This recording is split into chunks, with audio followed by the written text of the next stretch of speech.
welcome back to our channel. So today in this video we are going to discuss about how to auto scan receipts for 1099 write-off in keeper tax. So without wasting much of our time, let's get straight into the video. So if you want to simply have your receipts for 1099 written off in auto scan in keeper tax, all you can do is simply go and tap open your keeper tax.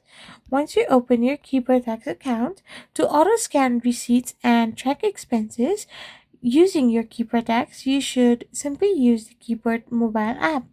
If you're using the mobile application, it will be much more easier for you.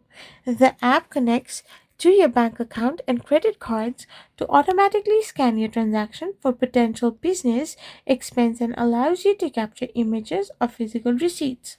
So this is how you can simply auto scan receipts for 1099 write-offs in Keeper tax. I hope you found this video helpful, so don't forget to hit that subscribe button and do give us a thumbs up. We will be back again with more informative videos.